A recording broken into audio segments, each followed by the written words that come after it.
qui pourra résister au rouleau compresseur Netflix et Disney+, qui survivra à la guerre du streaming que se livrent les géants des médias et les moguls de la tech.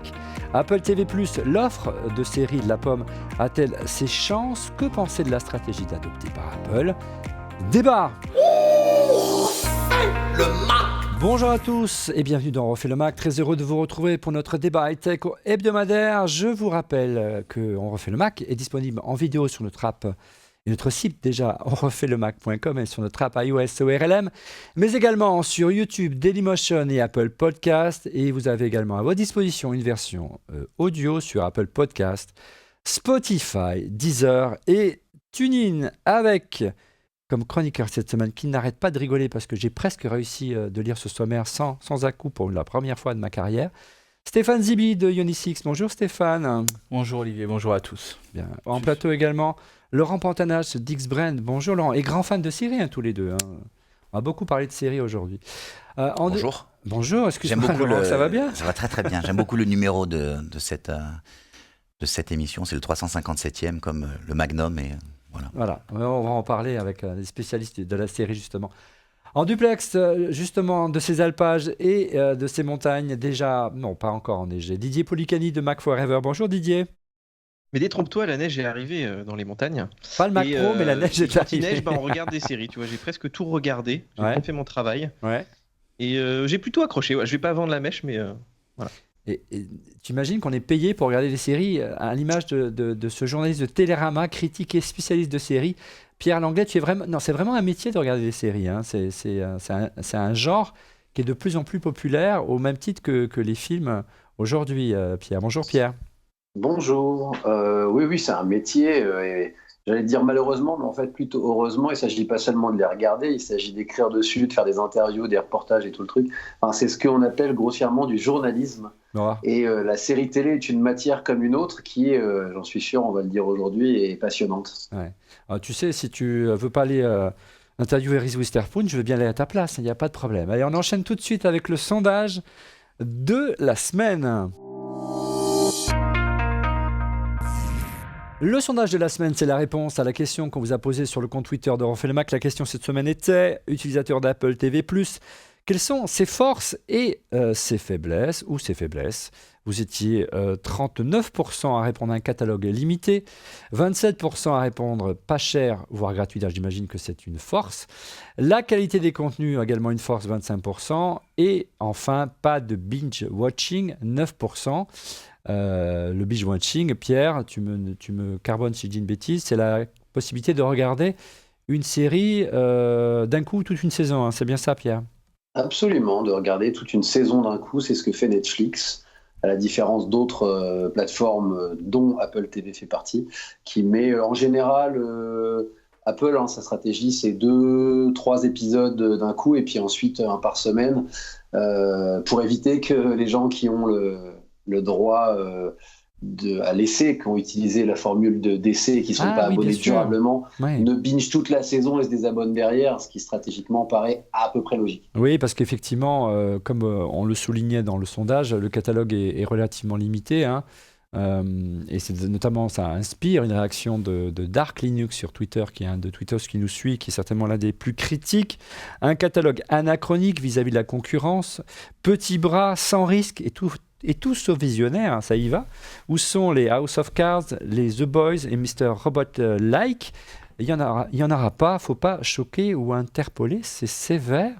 C'est vrai que, Pierre, on a été un petit peu inquiet lorsque Apple a annoncé l'arrivée de séries, qu'elles soient un peu trop timorées, hein, qu'ils favorisent un peu trop un contenu tout public, sans violence ni sexe. C'était une inquiétude légitime quand on voit la politique qui est adoptée par Apple sur l'App Store. Et puis on se souvient que l'hiver dernier, lors des premiers tournages, le Wall Street Journal avait révélé que Tim Cook avait retoqué une série dédiée à la vie du rappeur Dr. Dre, parce qu'il y avait trop de violence et c'était trop trash, et la série a été jetée à la poubelle. Ouais, c'est pas un signe très encourageant. Alors, mais est-ce que tu as trouvé, sans rentrer dans le détail de la qualité intrinsèque, on consacrer un chapitre de cette émission, que notre tuto a raison, ou qu'au contraire, voilà, il y a autant de violence, de sexe et de drogue et de rock'n'roll que dans les autres plateformes de streaming? Non, c'est pas faux ce qu'il dit. C'est-à-dire que c'est des séries qui sont relativement sages, mais être sage sous-entend pas forcément être chiant ou nul. Ouais.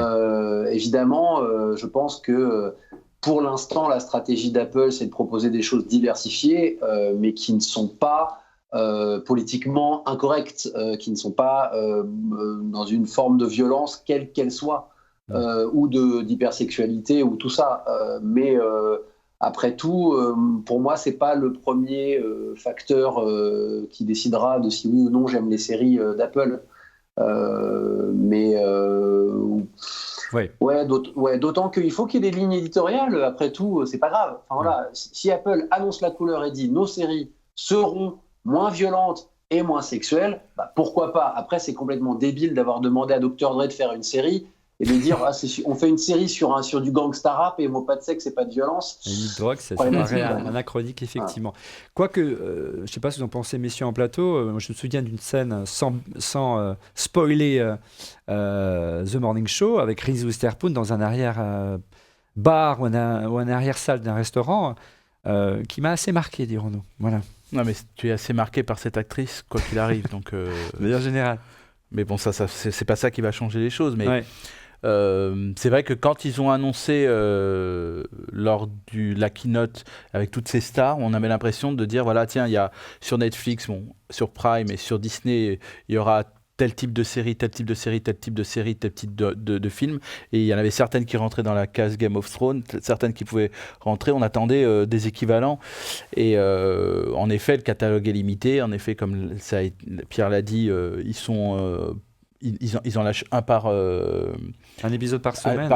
Déjà pour l'histoire de l'offre, ça c'est sûr, mais aussi par fatalité, parce qu'il n'y a pas une quantité suffisante. Je pourrais en revenir un petit peu plus tard sur la quantité de contenu plateforme par plateforme. Parce qu'il a travaillé, le garçon. J'ai essayé, mais non, mais surtout c'est un sujet qui est passionnant. Parce que ça va changer déjà notre consommation. Revenons au catalogue limité. Est-ce que tu as aussi trouvé... Laurent, est-ce que ça t'a frustré de disposer en gros qu'une douzaine de séries au lancement? C'est assez pauvre quand on voit l'offre dithyrambique, parce qu'ils sont partis plus tard évidemment, de Netflix, d'Amazon Prime et Disney+, qui arrivera en France qu'au mois de mars. Alors l'offre est indubitablement très limitée. Je vois pas comment ils auraient pu faire autrement. Soit ils rachetaient un fonds de catalogue. Oui, c'est la question qu'on peut se poser. Pourquoi ne pas avoir racheté un fonds de catalogue? Un fonds de catalogue, voire un partenariat, voire même un accord avec potentiellement un autre. Tu vois, je pense que c'est un choix délibéré. Et donc, du coup, c'est comme un studio qui a un style, qui a un type. Eux, ils vont faire leur série. Pour moi, ils vont être marqués de tout ce qu'on vient de dire. Alors, c'est plutôt encourageant par rapport à ce que disait Pierre tout à l'heure. Parce que si effectivement ils veulent le marquer avec une vraie ligne éditoriale, on verra s'il y a une vraie ligne éditoriale qui se dégage des différentes séries et une patte Apple TV. C'est plutôt encourageant. Mais vous savez aujourd'hui quelle est la série qui est la plus regardée aujourd'hui sur Netflix, messieurs? Friends, oui. Voilà, donc en clair, aujourd'hui les séries les plus regardées sur Netflix, c'est des fonds de catalogue. Bon, des fonds de catalogue qui rapportent. D'ailleurs, ils vont perdre la série, puisqu'NBC va sortir son propre plateforme de streaming. Mais voilà, ça vous donne une idée. Ça va sur HBO Max. Ça va aller sur autant pour moi. Ouais. Alors, est-ce que Warner, Warner. Est-ce que quelque part ça peut expliquer que cette faiblesse de catalogue, quoi? C'est que comment on peut... Enfin, moi je comprends pas, Didier. Moi je comprends pas pourquoi Apple c'est pas... Non, je pense que personne n'a réellement la réponse. Je suis même pas sûr qu'Apple, dans la stratégie, ils ont quelque chose. Ce que j'ai envie d'avancer, c'est plutôt que d'avoir une offre où tu fais des séries vraiment personnelles, vraiment brandées Apple avec une image un peu léchée. Pierre reviendra dessus tout à l'heure, mais les séries sont quand même pas mal. Ce qui a été montré. Est-ce que sur la durée tu peux continuer avec ce niveau-là? C'est la grande question, elle est là-dessus. Mais les séries sont coûteuses et léchées. Résultat des courses, finalement, ils ont ce style de la série coûteuse léchée. Et pour moi, c'est très Apple. Tu vois, le produit bien fini, un peu chicos, un peu cher. À l'inverse, du coup, si tu fais un mélange des genres avec un fond de catalogue et que du coup tu as, allez, venez regarder le reste, mais tu mets pas en valeur la série. Donc du coup là, tu es obligé de, si tu vas sur Apple TV+, tu es obligé de regarder leur série parce qu'il y en a tellement peu que tu es obligé de le regarder. Donc du coup, je pense que c'est un choix qui est pas si con que ça. Didier, ton avis, le fait de vouloir comme ça créer tous les vendredis soirs un rendez-vous et en mettant des nouvelles séries le vendredi soir, ça me rappelle un podcast bien connu dans la plateforme. Dans l'univers de la tech. Ils ont copié. Voilà, ils ont copié. Le fait qu'il n'y ait pas de binge-watching, est-ce que c'est une mauvaise chose pour toi ? Il y a un petit peu, notamment Dickinson. Donc ils en ont fait sur quelques séries. Après, c'est vrai que s'ils te donnent tout d'un coup, vu qu'il y en a peu, tu peux vite tout regarder. Et après, tu fais quoi ? T'attends 6 mois, donc c'est quand même très long. Moi, je connais des gens autour de moi qui s'abonnent à OCS pour regarder toute une série, puis qui se désabonnent après. Je pense qu'il y a pas mal de gens qui font ça aussi, qui vont un petit peu chercher aussi les contenus. Donc c'est pas totalement idiot de se dire tiens, les gens ils pourraient dépenser 5 balles pour aller voir The Morning Show en intégralité, puisqu'il y sera en intégralité. Enfin, il y aura une saison au bout d'un moment qui sera dispo si tu prends un mois d'abonnement, tu pourras tout regarder. Donc on pourra le faire. Moi, la vraie question que je me pose derrière, c'est est-ce qu'ils veulent réellement créer un service de VOD ? Est-ce que c'est pas plutôt une espèce de petit bout d'un gros package global ? Voilà, t'es chez Apple, t'as l'Apple TV, t'as tous tes services, il y a Apple Music, tout ça. Est-ce qu'ils veulent vraiment vendre ce truc-là ? Et effectivement, s'ils étaient dans une vraie logique de concurrence et Netflix, c'est sûr qu'ils auraient pris un fonds de catalogue, c'est sûr qu'ils se seraient alliés avec Disney, c'est sûr qu'ils auraient fait vraiment quelque chose de plus gros. Là, pour moi, c'est une espèce de... Moi, je vois ça comme une espèce de test et de manière de toujours renforcer un petit peu son écosystème. Je ne sais pas si Pierre est d'accord avec moi. Pierre, est-ce que tu penses qu'Apple a de réelles ambitions ou c'est juste pour saupoudrer et offrir quelques séries aux utilisateurs d'iPhone et de Mac ? Alors, c'est pas forcément l'avis d'un spécialiste des séries, mais en fait, Apple, comme vous l'avez bien dit, vend une forme d'excellence, de rareté, de produits travaillés. Alors, on va revenir, j'imagine, sur la qualité des séries elles-mêmes. Dans un instant. Mais ce qui est clairement là, c'est plutôt, à mon avis, une volonté de s'inscrire dans quelque chose qui est devenu hyper visible, un truc clé qu'est la série télé. Et là, The Morning Show est nommé aux Golden Globes. À mon avis, c'est pas forcément mérité, mais tant pis. Ça fait rentrer Apple dans ce monde-là aussi, c'est-à-dire que aujourd'hui, tout le monde veut faire de la série télé et qu'Apple en fasse, ça lui donne de la visibilité, ça lui donne une forme de crédibilité. Et moi, je suis d'accord avec cette vision package. C'est d'autant plus, à mon avis, ça explique pourquoi quand vous achetez un nouvel outil Apple, une plateforme, une tablette ou un téléphone ou un ordinateur, on vous donne un abonnement. C'est en gros, c'est la cerise ou c'est une cerise sur le gâteau et c'est une façon de dire on est partout et on fait de tout. Apple finira par faire, je sais pas moi, de la livraison à domicile. J'exagère, hein, tu parles mais de c'est livraison. un package, quoi. Tu parles de livraison à domicile, parlons d'Amazon. Amazon, typiquement, elle ne s'en cache pas, c'est un produit d'appel pour son site de e-commerce, Amazon Prime. Oui, c'est sûr que eux, ils sont partis. Bon, bien sûr, ils produisent eux-mêmes des séries et certaines sont très bien. Eux, ils ont un fonds de catalogue. Mais ils ont surtout un fonds de catalogue qui est très important, qui même si on le compare, je pense à Netflix maintenant, là, Pierre me le confirmera, mais là, entre la courbe entre les locations de catalogue et la production propre, maintenant la production propre est supérieure à la location de catalogue. En visionnage, hein. En stock, il me semblait, en stock. Il me semblait peut-être. On n'y est peut-être pas encore, Pas mais en tout cas, ce qui est sûr que Netflix en bombarde dans tous les sens et sort des nouvelles séries toutes les semaines. En avant, hein. Et là, ils savent que ce catalogue lui sera interdit de plus en plus par ses concurrents qui ont compris que si on filait tous les contenus à Netflix et qu'on les retrouvait sur une seule plateforme, ça allait favoriser énormément Netflix par rapport à leur propre... Mais ce que je voulais dire là, c'est qu'en gros, là, j'avais des chiffres qui venaient de Just Watch. Ouais. Il y avait, alors, donc, comme ça évolue tout le temps, donc il y avait 3566 séries et films disponibles sur Netflix, 1729 sur Amazon Prime. Quand on compare avec TV+, de séries sur TV+, déjà dès le départ, les chiffres, c'est éloquent. Mais là où Amazon arrive à parce que c'est un produit d'appel pour que les gens commandent de plus en plus sur Amazon. Ils donnent tous $49 ou 49 €, et ce qui va apporter déjà un certain chiffre d'affaires. Mais chaque panier moyen, c'est $3000 derrière. Donc en gros, ça générera donc du chiffre d'affaires et un fonds. Et ce qui est aujourd'hui qui va être encore plus fort, c'est qu'Amazon attaque là où les autres n'ont pas encore ou vont pas attaquer, parce que c'est pas leur fonds de commerce, ni Netflix, ni Disney, ni Apple, c'est d'attaquer les droits sportifs. Ils ont déjà attaqué l'US Open, donc le tennis. Ils viennent d'acquérir du football en Allemagne. Ils vont peut-être acquérir en France bientôt. Donc qu'est-ce qu'on va faire ? On va regarder les matchs des championnats peut-être sur Amazon. Donc qu'importe, en tout cas, Amazon va toujours être un point fort et même peut-être un point central. Donc, entre Netflix, il y a une grosse quantité qui devient incontournable, qui est un truc plus qui va au-delà même du commerce, de la concurrence, on va dire, parce que ça devient presque un mode de vie maintenant. Entre Netflix, voilà.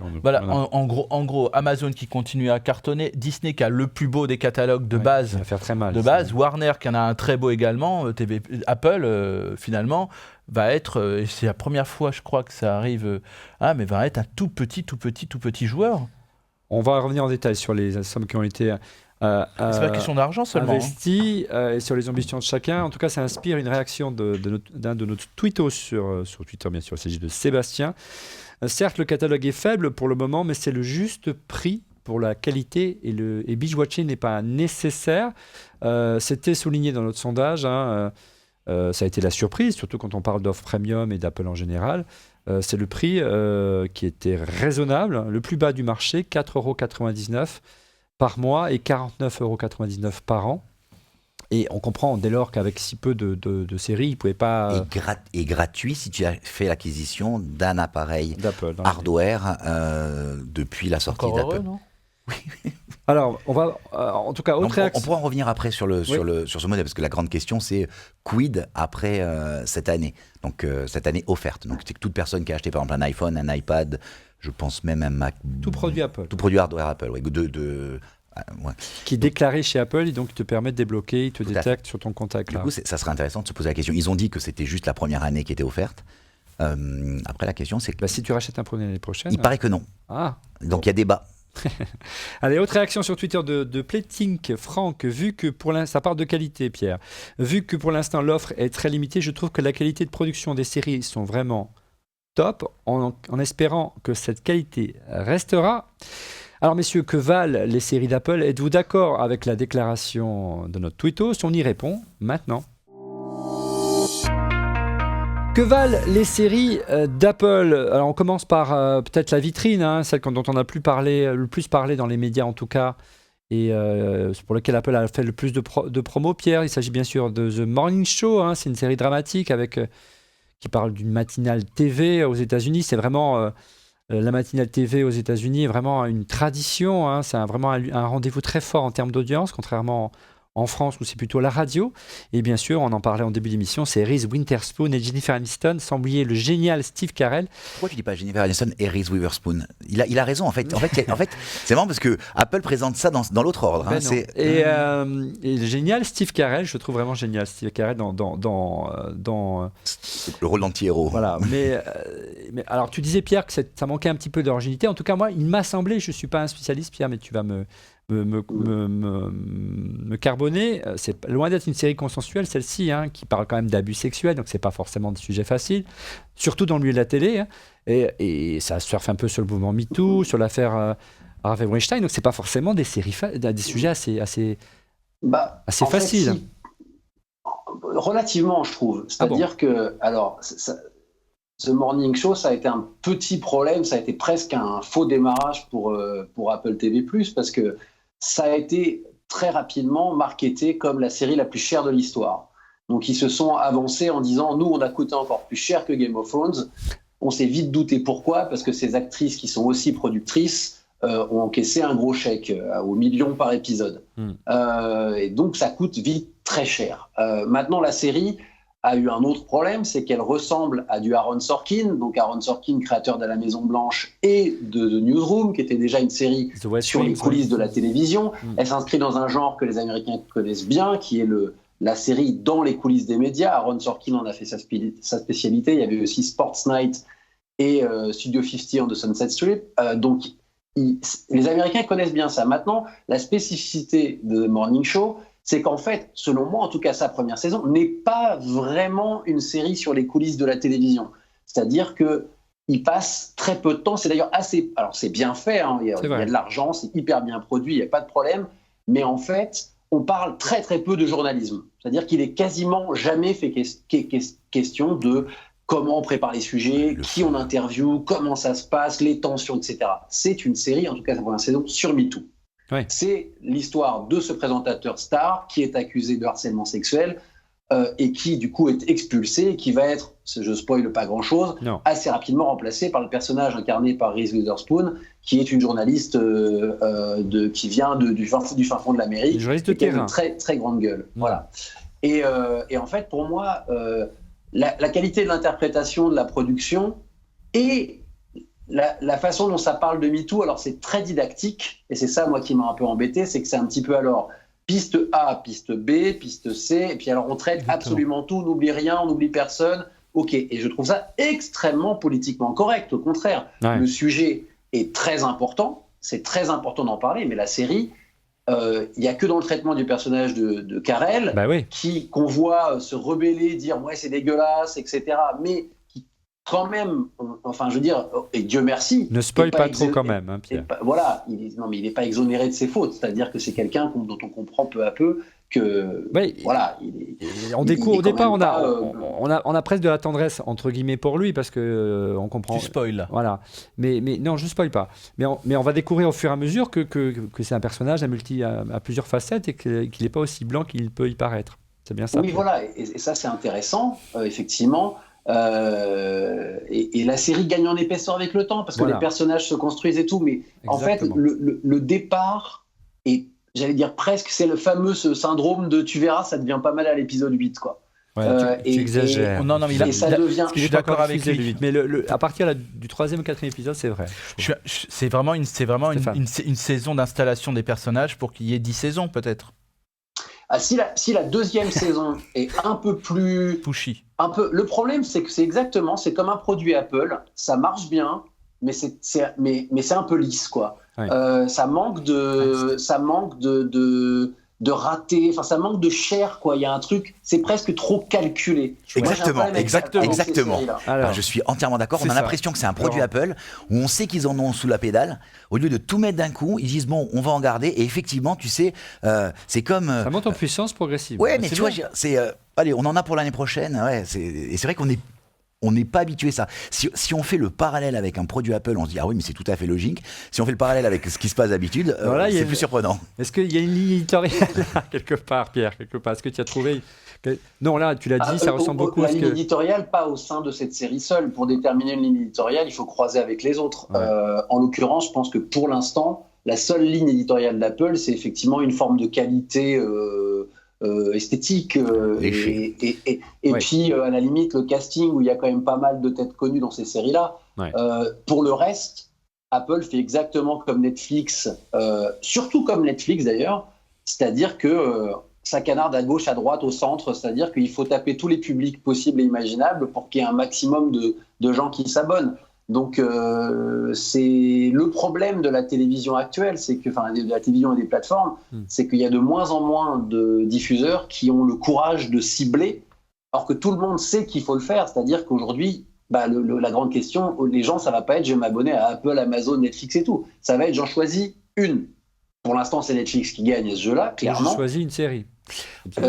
Ouais, mais je vais choisir un diffuseur, je vais choisir une plateforme. Et à mon avis, c'est contre-productif de bombarder dans tous les sens parce qu'en fait, vous touchez tout le monde et personne à la fois. Ouais. Alors, moi, Stéphane disait, je disais non. Stéphane disait attention, nous on n'est pas dans la cible. Moi, je vois quelque chose d'autre se profiler. Pourquoi on n'est pas dans la cible? Non, parce que en fait, moi j'ai toutes les plateformes. Ouais, moi aussi. Mais au-delà de ça, c'est pas la cible. Ça t'empêche pas d'être dans la cible de Morning Show. Laissez-moi m'exprimer. C'est gratos. Oui. Allez, ce que je veux dire, c'est non. Je suis d'accord avec Pierre sur ce que dit Pierre, c'est que les gens vont en choisir un. Il se pourrait qu'on se retrouve à hériter d'un ou de deux autres au regard de ce qui est en train de se passer. Un ou deux autres quoi? Offreurs de contenu. De streaming. Exactement. Regarde aujourd'hui ce qui se passe chez Free.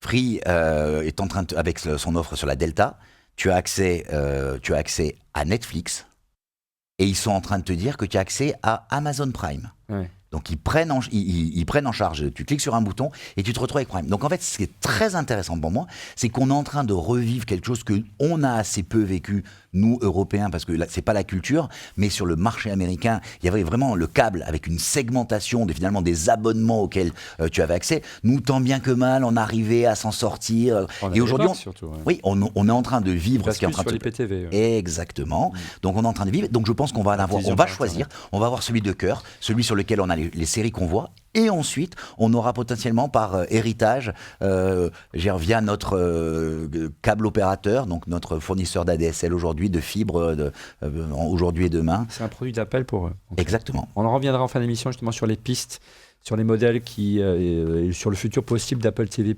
Mais revenons à The Morning Show avec Didier, parce qu'il n'en a pas parlé. Qu'est-ce que tu en as pensé? Moi, j'ai trouvé qu'il y avait trop de placements produits Apple. Il y a presque chaque scène, il y a un produit d'Apple. Ça commence à être un peu lourd, Didier. Oui, c'est clair. Écoute, moi, c'est une série que, effectivement, comme disait Pierre, j'ai mis du temps un peu à l'apprécier, parce que voir Jennifer Aniston pleurnicher au début, ça m'a un peu épuisé, tu vois. Mais bon, petit à petit, c'est vrai que les personnages prennent un petit peu mais plus. Mais elle le fait bien. Oui, mais tu vois, à la limite, je me suis presque demandé si elle avait vraiment besoin d'être là. Enfin, évidemment, ils ont besoin de tête d'affiche, mais pourquoi quelque part, voilà. mais sinon, oui, pour en revenir un petit peu à ça, c'est vrai que voilà, c'est un produit Apple, donc forcément, il y a des produits Apple partout. Ils ont bombardé, ils en ont mis dans toutes les séries où ils pouvaient, à part les séries historiques où il n'y a vraiment pas la possibilité de te mettre une Apple Watch au poignet d'un mec de scie. Mais pourquoi pas. Et surtout, je trouve que tu vois, dans les séries, on voit beaucoup de produits Apple, parce qu'ils sont beaux, ils sont très sympas à filmer. Généralement pour ça, hein. C'est du placement produit. Pas toujours, apparemment. Apple, voilà, moi c'est ce que j'ai entendu dire, c'est qu'Apple payait très rarement. Peut-être qu'ils fournissent les produits, mais en tout cas du vrai placement de produits, ils en font pas tant que ça. Pour qu'on mette, non. Et un dernier point aussi là-dessus, c'est que si tu regardes, il y a pas mal de séries où on avait l'habitude de voir, tu sais, les méchants sur PC, les gentils sur Mac. Oui. Là, tout le monde est sur Mac. C'est sur 20 à la limite, t'as un vieil iPhone quand t'es un méchant et puis un plus récent quand t'es un gentil. Bon, c'était oui, c'est pas très fin. Enfin, il y en a vraiment de partout. Et c'est dans 24 heures chrono que les méchants à la étaient fin, sur en fait, PC. cette espèce de manque de piquant dont on parlait tout à l'heure, cette espèce d'overdose de système policé à la Apple.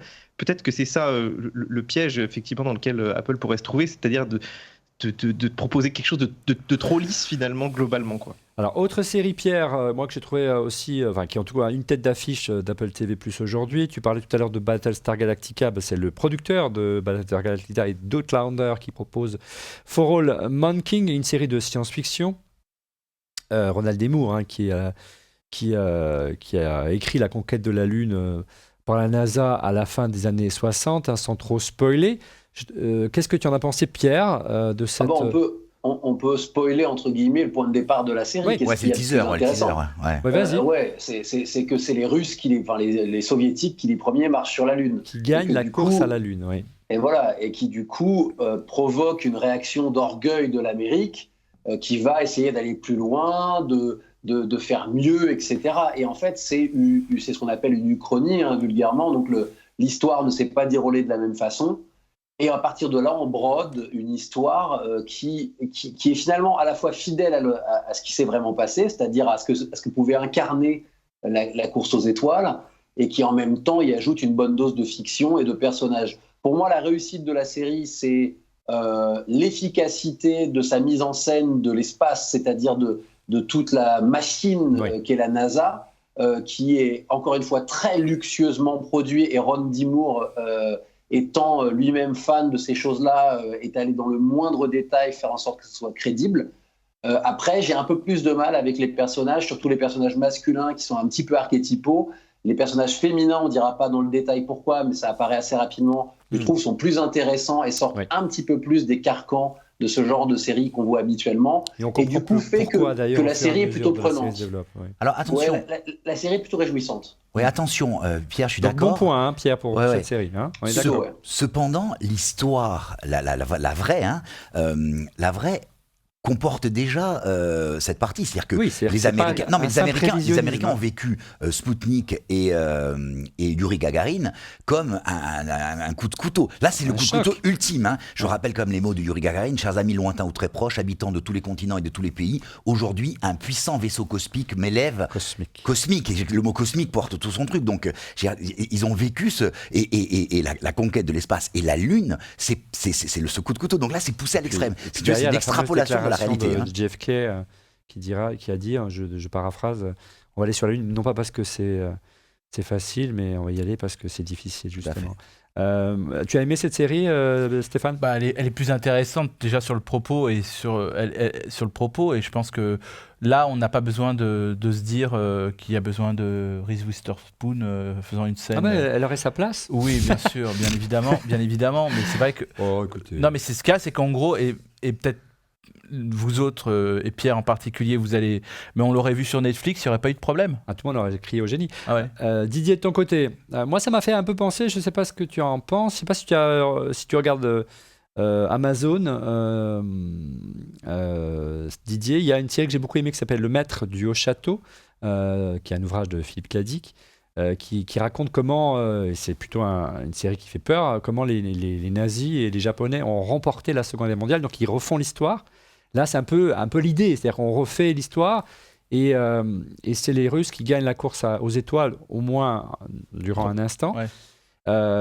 J'ai trouvé ça très, très original et ça m'a rappelé un petit peu, même si évidemment des périodes tout à fait différentes, Le Maître du Haut Château sur Amazon Prime. Didier. Mais non, moi j'avais pas la même référence, mais moi ça m'a rappelé un peu, tu sais, Sliders, les mondes parallèles, ce genre de truc.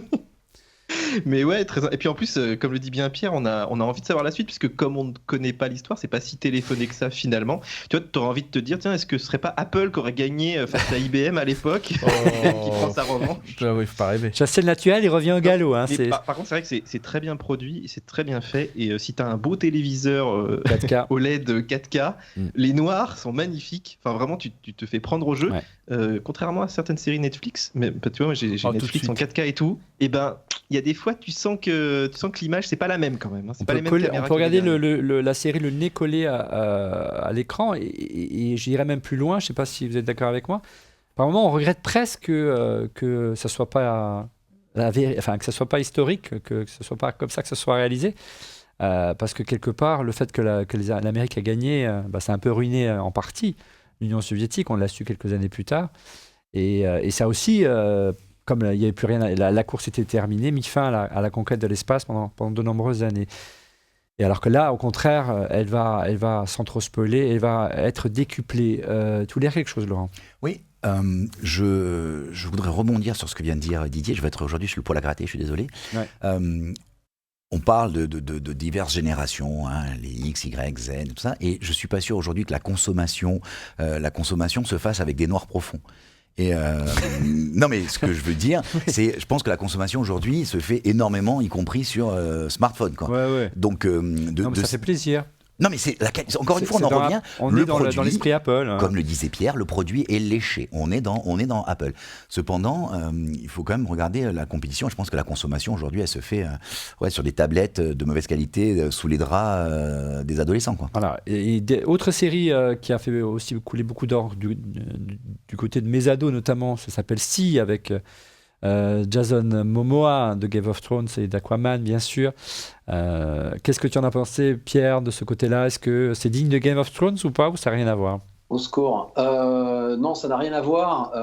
En plus, c'est Steven Knight qui fait cette série, qui est le créateur de Peaky Blinders, qui est capable parfois de faire des choses de qualité, la preuve avec Peaky Blinders. Et là, en fait, moi, le premier épisode, je me suis dit, ok, pourquoi pas, le pitch a l'air un petit peu con, mais j'y vais quand même. Donc l'histoire de cette humanité dans un futur post-apocalyptique où les gens ont perdu la vue et où on réalise que peut-être, en fait, la vue existe. Et s'affronte une tribu menée par Jason Momoa et une reine despotique pour qui dire que la vue existe est un sacrilège et un blasphème.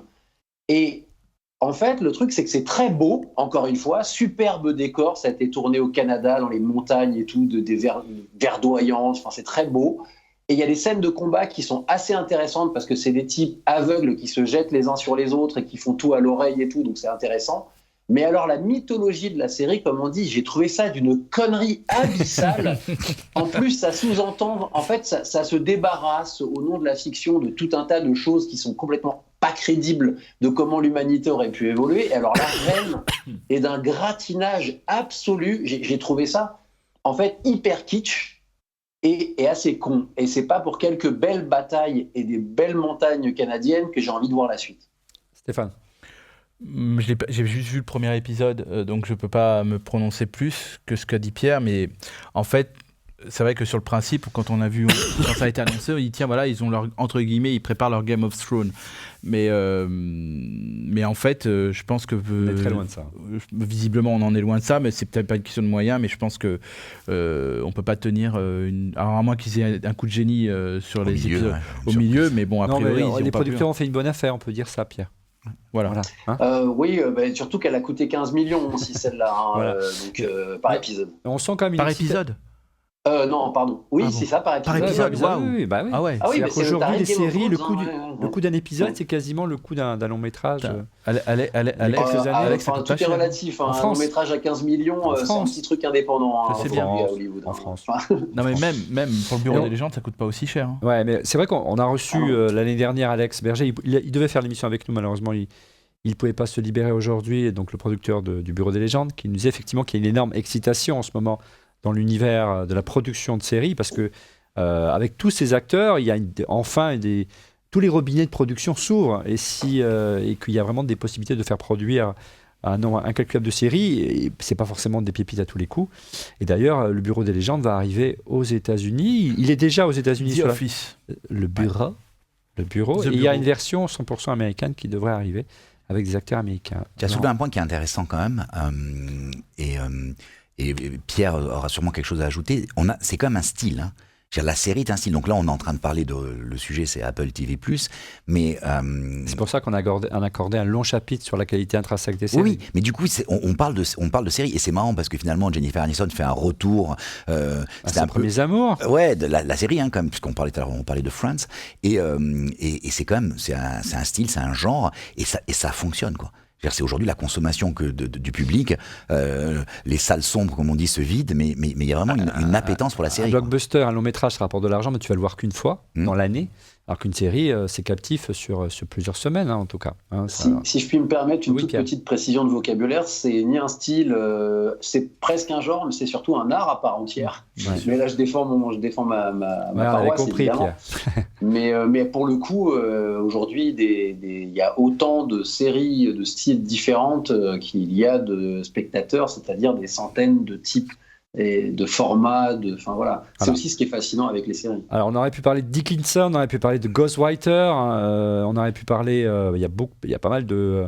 Truth Be Told avec Octavie Spencer, hein, qui raconte l'histoire d'une podcasteuse qui investigue des années après les faits sur le cas d'un meurtre aux États-Unis, notamment.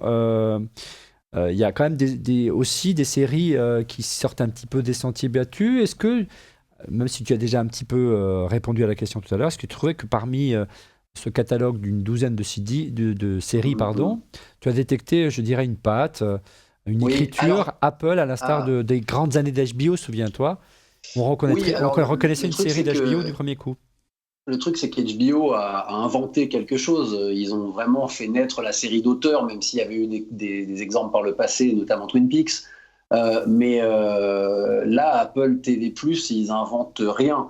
C'est-à-dire que d'ailleurs, il y a un certain nombre de leurs séries. Je disais The Morning Show, ça ressemble à du Sorkin. Si ça ressemble vaguement à un croisement entre j'essaye de. C'est une série post-apocalyptique, donc forcément ces univers-là, on les connaît entre guillemets. Et Truth Be Told, c'est ce qu'on appelle un true crime vulgairement, sauf que c'est une histoire complètement imaginée, mais ça, c'est censé nous raconter une vraie problématique criminelle. Donc en fait, pour moi, il n'y a pas de patte Apple TV+. Pour le moment, ils explorent différentes pistes. La patte, elle est financière et qualitative visuellement et avec le casting. Mais je voudrais juste, parce que je vais malheureusement pas pouvoir rester beaucoup plus longtemps, souligner que la meilleure série d'Apple TV+, on ne l'a pas mentionné, s'appelle Servante. Et elle est produite par M. Night Shyamalan, le monsieur qui a fait Le Sixième Sens notamment. Et c'est un format horrifique, un thriller d'une demi-heure. Donc ça, pour le coup, c'est une petite originalité, même si ça se fait quand même depuis quelques années. C'est à ça que peuvent servir les plateformes aussi, c'est à briser les formats. Normalement, une série d'horreur, c'est 1 heure l'épisode. Là, hop, on fait 30 minutes, donc c'est plus resserré, c'est plus nerveux, c'est plus efficace. Et cette série-là, esthétiquement et du point de vue de la mise en scène, c'est un très très beau travail, c'est hyper bien foutu et on rentre dans l'univers de manière hyper efficace. Et pour moi, c'est ce qui est le plus réussi pour le moment sur Apple TV+. On est d'accord, Pierre, il n'y a pas aujourd'hui une série qu'on peut qualifier de culte sur Apple TV+, à l'instar d'un House of Cards ou Orange is the New Black qui a marqué... on ne fait pas une série culte du jour au lendemain, ça prend du temps pour faire une série culte. Il va falloir que le public qui décide. Le bouche à oreille se fasse, que les gens en parlent, qu'il y ait... Pour le moment, il n'y a aucune série d'Apple TV+, qui fait sauter les réseaux sociaux et dont tout le monde veut parler. Mais c'est de plus en plus dur de le faire. Il y a d'autres productions qui vont arriver dans les semaines et dans les mois qui viennent. Il y en a en gros une quarantaine, je crois, Pierre, de séries qui sont en tout... qui ont été commandés par Apple et d'autres. Il y aura aussi la possibilité de voir des longs métrages également. Alors on va pas rentrer dans le débat de la chronologie des médias, ce sera une autre fois et ce sera peut-être l'occasion que tu reviennes nous voir, Pierre. Avec plaisir. Merci Pierre et passe de bonnes fêtes. On continue. Merci vous aussi. Ensemble, parce que le contenu bien sûr c'est important, on a fait vraiment le tour d'horizon et on voulait que Pierre soit avec nous pour porter vraiment un regard de critique sur la qualité intrinsèque de ces séries.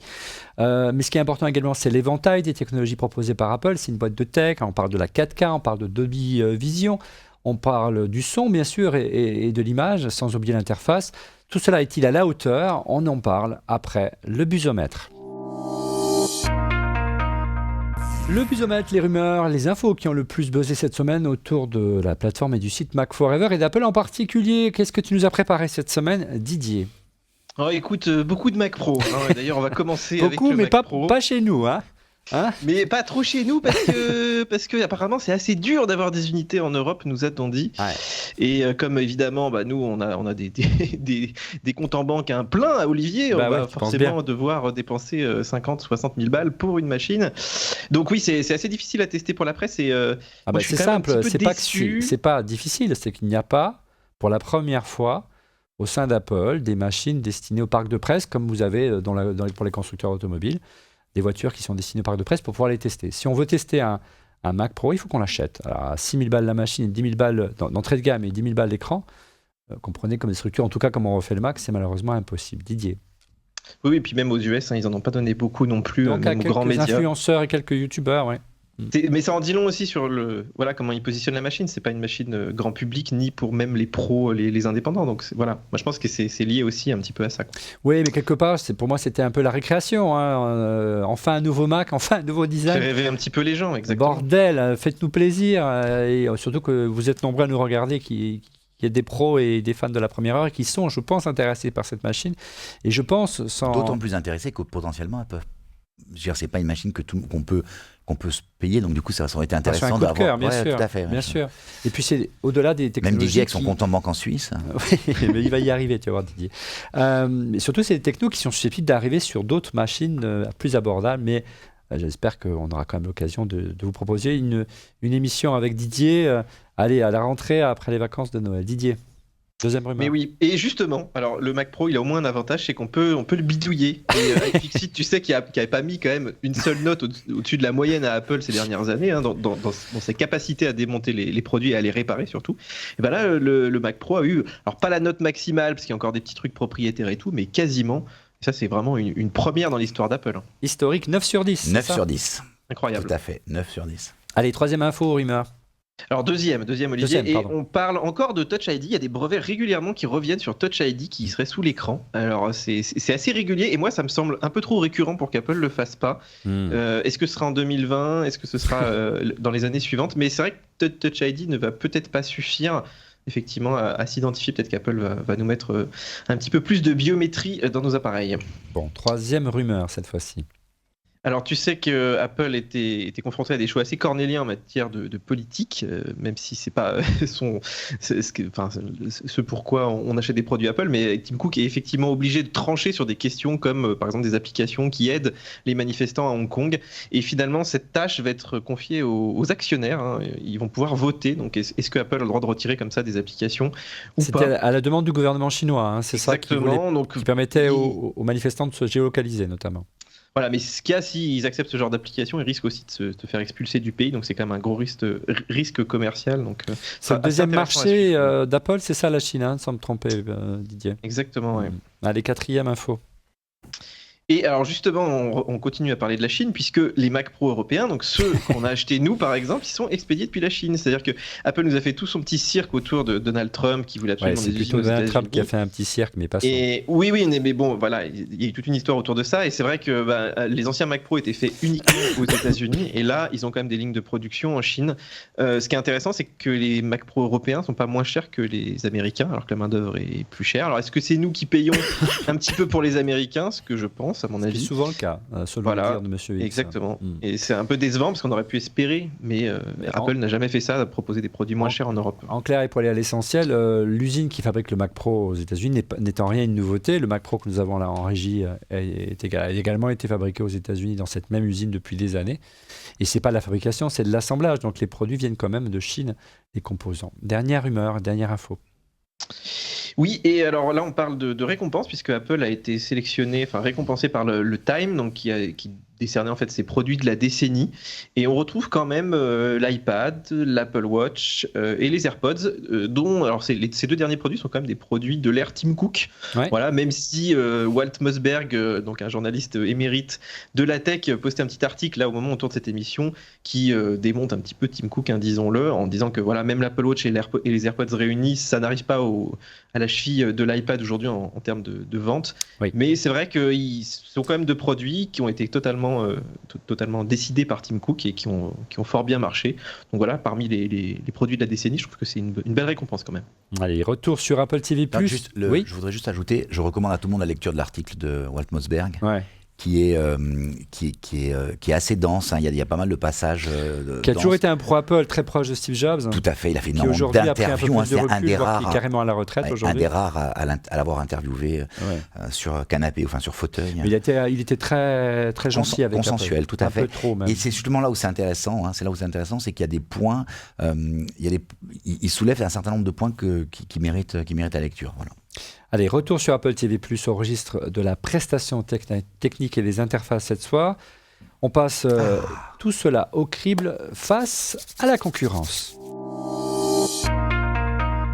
Une image et un son au top, mais point de suspension. Alors, au registre purement technique, un utilisateur on a vraiment pour son argent, surtout comparé aux tarifs de Netflix, messieurs. Est-ce que tu es d'accord, Didier? On retrouve le mode téléchargement pour regarder les contenus hors ligne. Tu as le Dolby Atmos et le 4K HDR au programme de base, alors que c'est une option chez Netflix. Tu as le partage familial également. Et le prix de base, alors qu'il est de 7,99€ chez Netflix et par mois et que tu n'as rien, hein, tu as un accès, c'est pas de la HD, et c'est pas de la 4K, pardon. Là, tu as pour 4,99€ une offre bien plus complète. Bon, il y a un catalogue qui est plus restreint. Mais du côté, tu en parlais tout à l'heure de l'éventail de prestations techniques, le Dolby Vision, la 4K, Apple est au rendez-vous, Didier. Alors écoute, moi j'avais un petit peu investi au moment de l'Apple TV 4K justement pour regarder ça dans de bonnes conditions.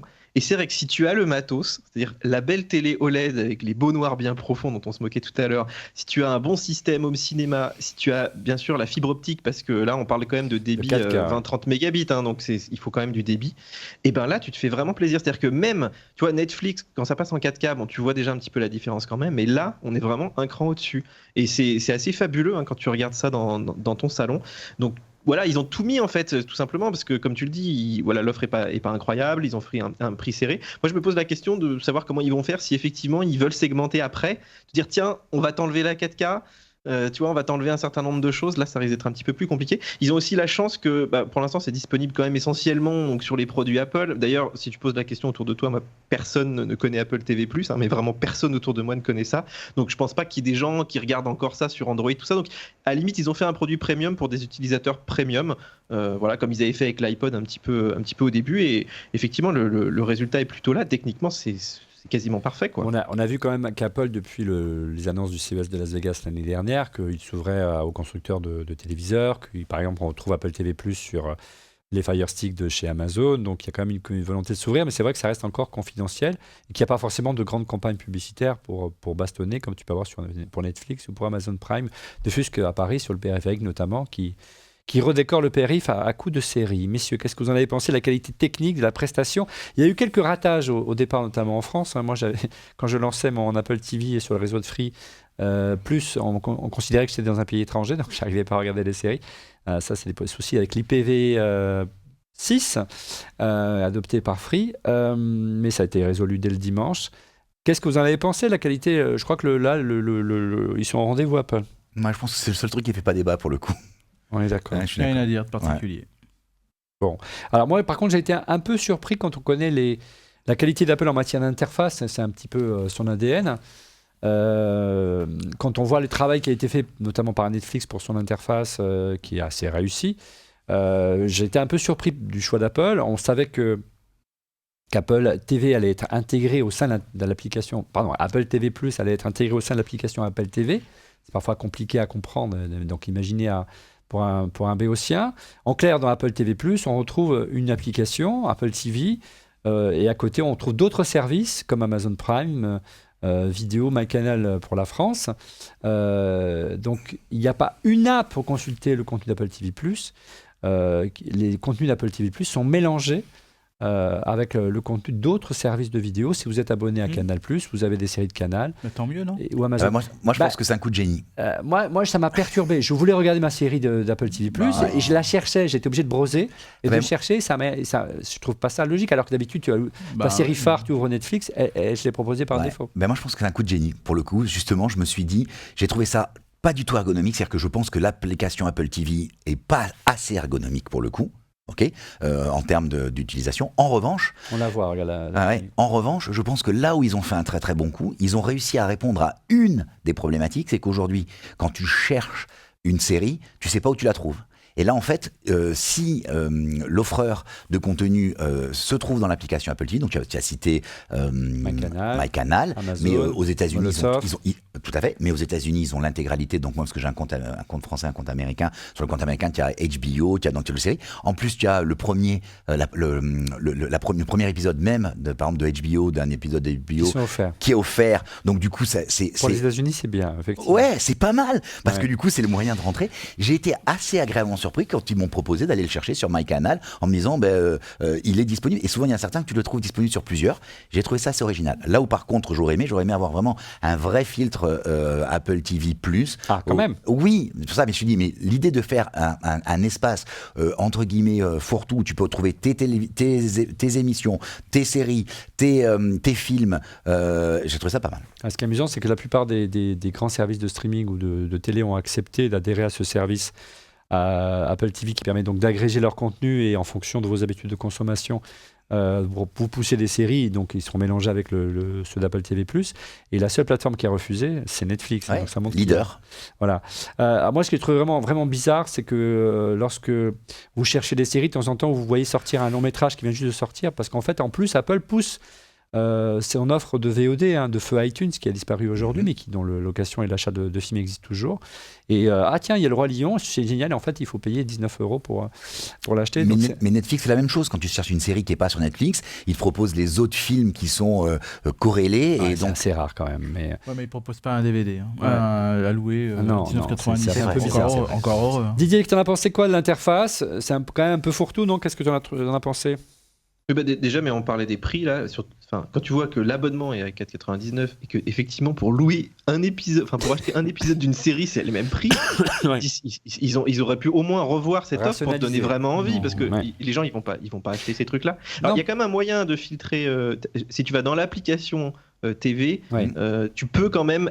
Il y a un segment Apple TV+. Tu as une rubrique. Apple TV. Oui, et quand tu suis les séries, parce que comme nous là, moi j'ai regardé beaucoup ça ces dernières semaines, tu avais envie de regarder les épisodes suivants, de voir un peu de choses. Et alors là, c'est très difficile de trouver ce truc-là. Et en plus après c'est mal fait. Tu sais, dans Netflix, t'as la liste des épisodes, tout ça c'est bien fait. Là, je trouve que c'est déjà bordélique en soi. Moi, je suis de toute façon pas très fan de l'interface de l'Apple TV en général. Je trouve que cette espèce de télécommande. D'ailleurs, en Suisse, c'est rigolo parce qu'ils ont fait il y a des FAI comme ça qui utilisent l'Apple TV pour faire leur service de télé. Et ils proposent Salt, qui est voilà, le Free. fournisseur Le Free de local. Valganiel, Ouais. exactement, et qui a réinventé avec Apple une télécommande un peu plus Ouais, c'est une basique. catastrophe. Moi, j'arrête pas de la paumer. Et, je la retrouve jamais, et puis cette surtout qui est un peu plus Mais t'as simple, quoi, l'application, même t'as pour les l'application. Ouais. vieux et tout, qui ont un peu plus de mal avec le tactile. Moi j'ai une télécommande sur ma télé qui est, où il y a une petite souris qui se projetait sur la télé, c'est une LG, enfin tous ceux qui ont une LG connaissent ça, et je la trouve même mieux fait, tu vois, c'est dire... Il y a du travail à faire et moi il y a j'espérais beaucoup que de c'était travail. une nouvelle Et Apple le plus TV. agaçant, Elle est pas Olivier, arrivée. disons-le, c'est au moment de l'intro. Moi j'en peux plus de ces intros. Ouais. Je veux un bouton skip the intro. Et c'était un truc tellement bien copié chez Netflix, c'est marrant qu'il l'ait pas fait. Et même pour broser dans le film, je trouve que chez Netflix, enfin, toi, ils ont repris plus un peu doux, des c'est concepts, plus mais ils sont doux. pas allés jusqu'au bout, Ouais, c'est quoi. plus doux, je suis d'accord. Bien, quid à présent d'Apple TV+, dans le futur, demain, hein. Quel avenir pour les services de streaming d'Apple et ses concurrents en général? Apple va-t-elle aller plus loin? On en parlait en début d'émission. Va-t-elle monter son propre studio ou racheter un existant? Débat. Streaming, c'est vraiment la guerre. Alors on disait, est-ce qu'Apple va lancer son propre studio? C'est fait, hein, c'est un fait. Apple a lancé un studio et dispose de ses propres usines pour tourner dans la région d'Hollywood. Pourquoi ne pas racheter un studio à l'instar de Sony en 100 ans, avec notamment Columbia, souvenez-vous, hein, pour disposer d'un fonds de catalogue et de la diffusion en exclusivité de longs métrages? Comment expliquer qu'Apple, comme ça, continue son bonhomme de chemin et fasse un petit peu marche seul? C'est comme s'ils avaient lancé Apple Music uniquement avec des artistes à eux. Bah, en fait, Tout le monde aurait crié, mais c'est dingue. Bah, peut-être ça va arriver, finir par arriver. De toute façon, il ne faut pas s'interdire. Moi, comme je l'ai évoqué tout à l'heure, vu les stratégies des différents studios qui vont proposer des catalogues, que ce soit même MyCanal qui continuera à produire des séries et des longs métrages, en plus de diffuser du foot, parce qu'ils ont acquis quasiment tous les droits qui les intéressaient pour les prochaines années, qu'ils deviennent l'agrégateur pour Disney+, le distributeur de Disney+, bon, et de beIN Sport d'un côté, et de Netflix. MyCanal va devenir un peu un vrai concurrent de Apple TV, et il se trouve qu'on utilise l'Apple TV pour, mais en tant qu'objet On va y hardware. revenir sur les offres Mais françaises. aujourd'hui, chacun a une stratégie pour moi assez claire, à part bien sûr celle qui avait des acquis d'office comme Netflix avec un gros catalogue, ou Disney avec un encore plus gros catalogue, parce que quand on a Star Wars, tous les Pixar et les Warner, c'est sûr que les autres sont complètement écrasés. Donc à part, ils vont pas avoir une plateforme de cinéma indépendant. Non, mais Apple aurait pu ils n'ont pas le choix de toute façon. Quand Disney s'est positionné il y a 2 ans pour acheter la Fox, Apple aurait pu se positionner. Bien évidemment, mais là Ils auraient pu racheter Star Wars et Lucasfilm. Ils auraient pu racheter. Évidemment, Sachant qu'il y avait une Pixar, ou Pixar encore mieux, parce que Pixar appartenait à Disney et à Steve Jobs, mais bon. Mais ce que je veux juste dire, c'est qu'aujourd'hui, soit ils continuent à produire à coût plus élevé que la moyenne les séries, et ils auront un bouquet de services, comme l'a évoqué Didier, qui feront partie de la musique, etc. Et donc ça fera partie, ils feront le job, et ils seront un acteur, on va dire. Non, ce Cyril qui se met en route. Et qu'il y aura il sera un acteur parmi tant d'autres, ce ne sera pas le meilleur. Ouais. Et je pense que c'est ça qui va se passer. Et derrière, Alors, concrètement, tu parlais de Disney+, c'est lui qui est vraiment l'épouvantail du marché aujourd'hui, Didier, hein, parce que son fonds de catalogue, bien sûr, est impressionnant, notamment chez les plus jeunes, et on sait que les plus jeunes, ce sont eux un peu qui commandent, qui ont la télécommande à la maison. Ils ont un nombre incroyable d'exclusivité, ils vont décliner toute leur franchise sous forme de séries, et on sait qu'elle a fait un carton aux États-Unis. Hein. À titre d'exemple d'investissement, Disney a annoncé investir 15 milliards de dollars par an pour produire des séries, autant que Netflix. Apple, c'est plutôt 6 milliards de dollars, c'est-à-dire à peu près le même niveau qu'Amazon Prime. Et ils ont triplé, quintuplé, multiplié par 5 ou par 6 cette somme en l'espace de quelques mois, parce qu'au départ, c'était 1 milliard de dollars. Et elle est déjà disponible aux États-Unis, elle arrivera en France au printemps pour un prix super compétitif également, 6,99 €. Et on peut se demander qui va résister à ce rouleau compresseur de Disney+. Netflix n'aura plus de contenu Disney. C'est pas très grave, parce qu'ils ont, comme on l'a dit, ils ont tellement produit de séries et de contenu en propre que ils existeront. Et en plus, comme j'ai dit, c'est un mode de vie, Netflix. Ouais. C'est le premier, et en fait les autres maintenant ne pourront que. Est-ce que toi tu paierais 6,90 € pour revoir Toy Story? Non, mais pour mes enfants, oui. Bah voilà, tu vas le prendre. Et j'espère que ton opérateur télécom va faire une offre packagée. On en reparlera. Voilà, et c'est ça la seule façon de le faire. Disney+. Mais moi, je l'acquérirais pas pour ça. Disney+, concrètement, en clair, tout le meilleur de Disney, tout le meilleur de la Fox, tout le meilleur de National Geographic, c'est vraiment un catalogue impressionnant. Et aux États-Unis, ça a démarré avec difficulté techniquement, parce que ça a été un énorme succès. Bob Iger était membre du conseil d'administration d'Apple, très proche de Steve Jobs, a démissionné du conseil d'administration d'Apple pour créer au moment du lancement de Disney+. Alors moi, je voudrais juste rappeler, j'ai bien entendu ce que m'a dit tout à l'heure, la remarque pertinente de Stéphane sur nous on n'est pas là, comme on teste, du coup on les teste toutes et les gens n'en choisiront qu'une. Je ne suis pas certain et je vais vous expliquer pourquoi. Rappelez-vous, regardez votre facture Canal+. Donc moi je me désabonne de Canal+. Donc en fait c'est ce que j'appelle le syndrome SFR. Quand Free est arrivé, les mecs avaient des abonnements à 40 €. Ils disent non mais vous inquiétez pas, les gens partiront pas, tout le monde est parti. Donc ce que je pense aujourd'hui, c'est que quand les gens vont réaliser qu'ils payent Canal+ 40 € pour en plus avoir des séries qui sont produites ailleurs, ils vont se désabonner de Canal. Je ne paye plus 40 €. Ok. Donc, parce que j'ai voulu partir justement. Oui, mais le problème c'est que en fait il faut que tu dises que tu veux partir pour qu'on te repose 15,99 € pendant un an où tu te rengages. Non, c'est une offre à 15,99 €, mais si tu es limité, je crois, si tu prends un Apple TV par exemple, c'est ouais, mais bon, grosso modo, on est encore sur un système qui est un système du monde passé. Pour moi, on est sur un système du monde passé. Donc en fait, j'espère que Canal va disparaître. Excusez-moi. Non. Et on peut pas souhaiter ça. Non, mais si, il faut arrêter.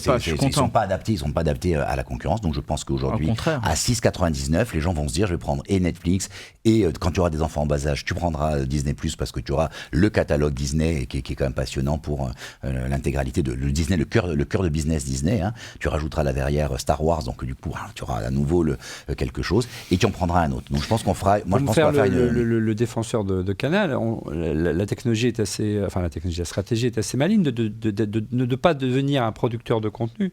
Enfin, ils vont continuer à produire du contenu, mais plus exclusivement. Ils ont intérêt, c'était une de leurs spécificités. Et de devenir un agrégateur, c'est-à-dire on va vous offrir dans l'offre Canal, pas que Canal+, mais qui était feu Canal Satellite, du sport avec beIN Sport, Canal+, Disney+, Netflix, tout dans la même box, et vous n'avez pas besoin...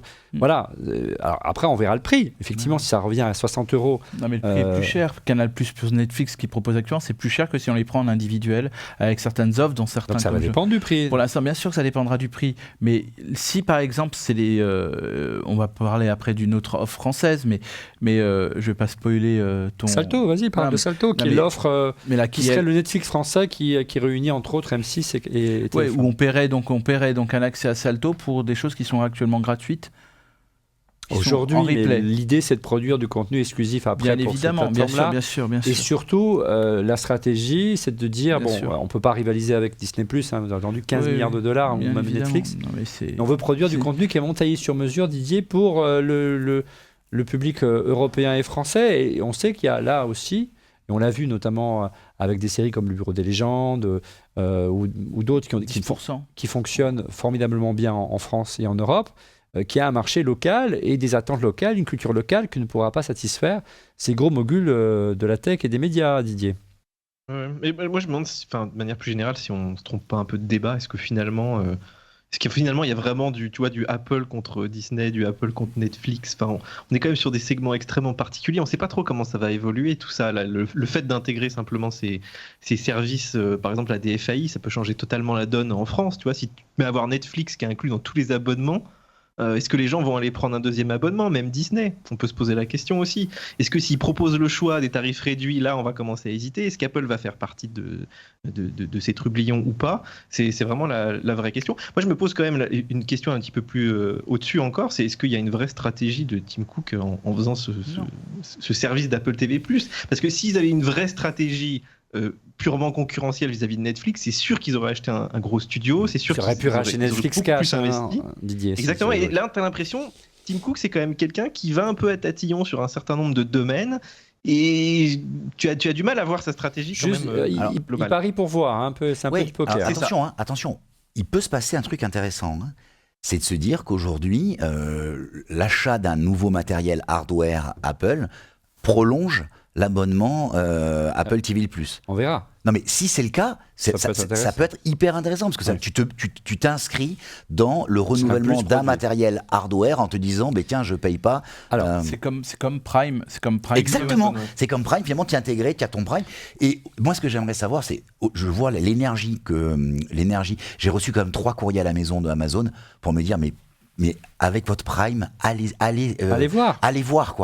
voir quoi, s'il vous plaît, avec votre Prime, allez voir les séries. Donc ça veut dire que tu vois, ils sont obligés de faire de la communication pour qu'on réalise que il y a une différence. Enfin, c'est la même chose entre le Prime, livraison gratuite et. Alors ça inspire une question de Sergio au sujet d'Apple et le futur de son offre. Est-ce que l'offre d'Apple a vraiment une place individuellement sur le marché aujourd'hui pour ceux qui doivent payer?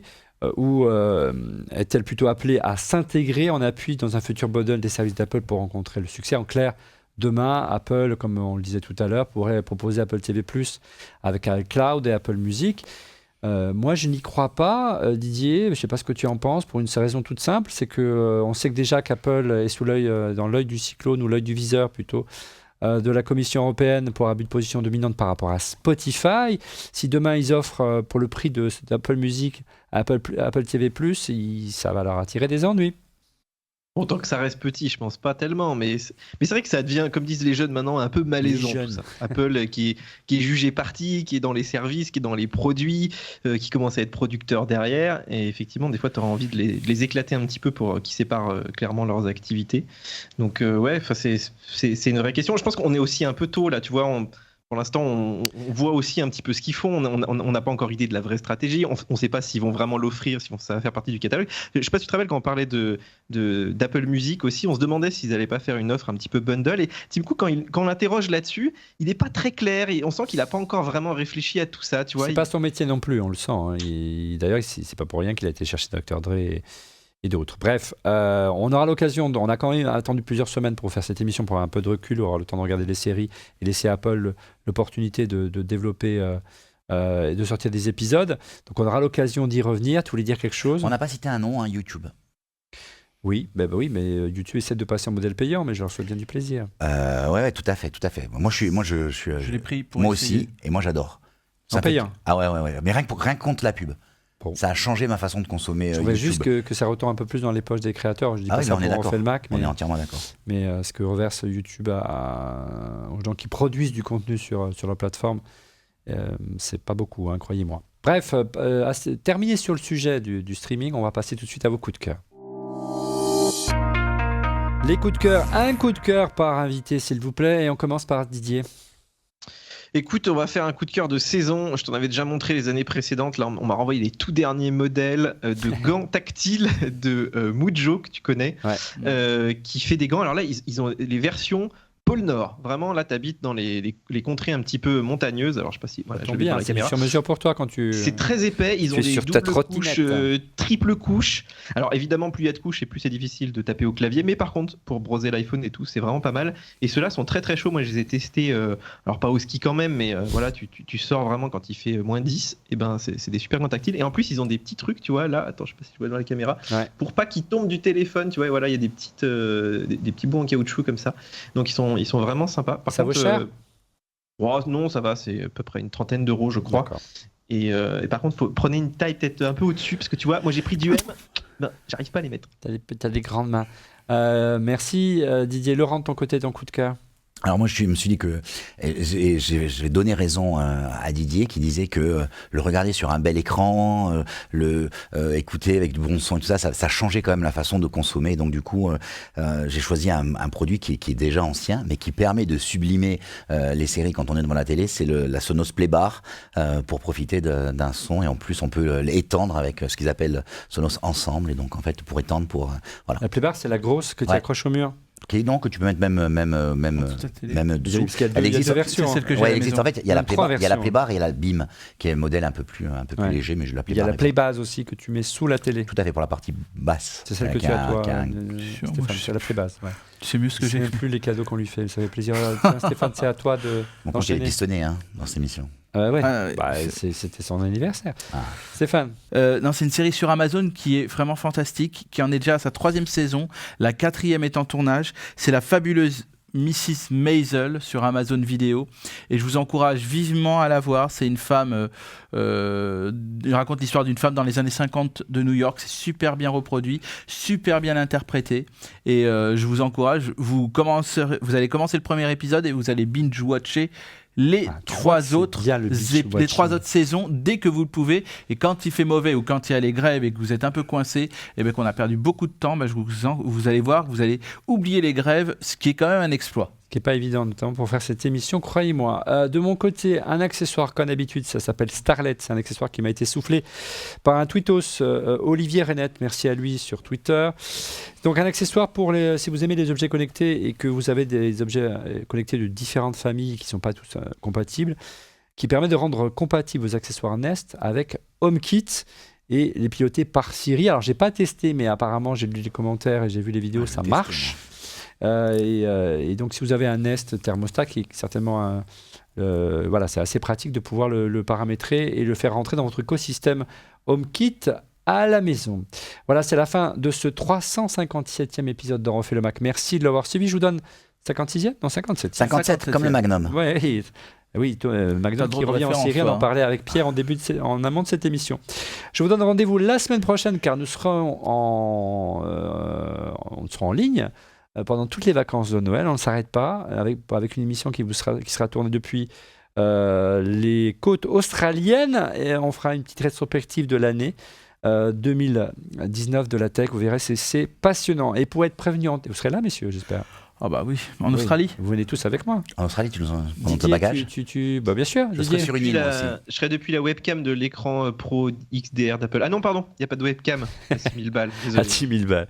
Et il y tient, il a entre la gorge cette histoire de Mac Pro. Et pour être prévenu en temps réel de la mise en ligne de l'émission, je vous invite à vous abonner à notre chaîne en cliquant sur le petit bouton et également sur la petite cloche pour recevoir une notification qu'une nouvelle émission est en ligne. Et n'oubliez pas également sur le petit pouce, ça fait toujours plaisir. Merci encore pour utilité. De bonnes fêtes, un bon Noël si on n'aura pas le temps de se croiser et que vous ne regardez pas les émissions durant les vacances de Noël.